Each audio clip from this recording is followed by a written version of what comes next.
I believe we need judges who understand the experience of the people where they come from. There will be lawyers and judges who will be in charge, who understand real people and the needs of people. President Joe Biden delivering on that promise by redefining the courts at a historic pace. 97 lifetime federal judges have been confirmed under President Biden, more than any other president at this point in their presidency. With Democrats winning control of the Senate, President Biden's judicial nominees should continue to be voted on swiftly.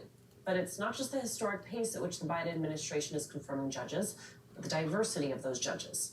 97 judges include Supreme Court Justice Ketanji Brown Jackson, the first Black woman to become a member of the court, as well as 28 circuit court judges and 68 district court judges. 3 out of every 4 Biden-appointed judges are women. 2/3 are people of color. President Biden appointed 11 Black women and 11 former public defenders to federal appeals courts, more than all previous presidents combined. That means that there are more federal judges who have been on the other side of the table, representing defendants with the least power, the least resources.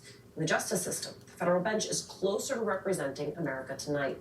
And of course, it has the secondary benefit of increasing the pool of experienced, diverse candidates for future Supreme Court shortlists.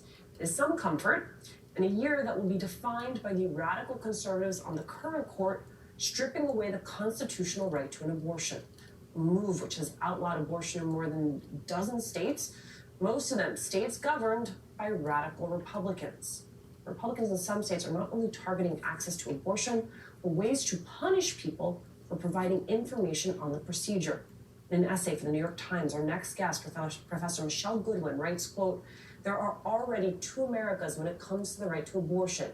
And if foes of the procedure get their way, the same will be true of the ability to exercise the First Amendment."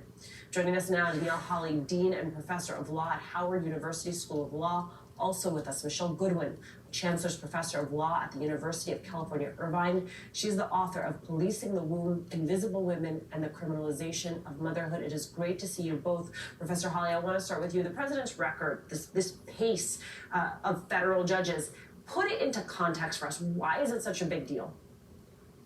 I think it's an incredibly big deal because obviously the federal courts are something that survive a president's term.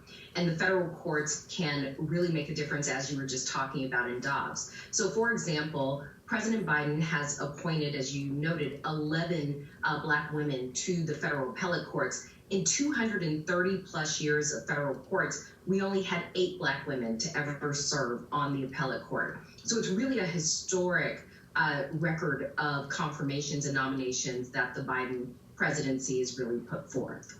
In an interview with the Associated Press, White House Chief of Staff Ron Klain said, quote, "Having a more diverse federal bench in every single respect shows more respect for the American people." And Professor Goodwin, there is, the gender piece of this, there is the race and ethnicity piece of this.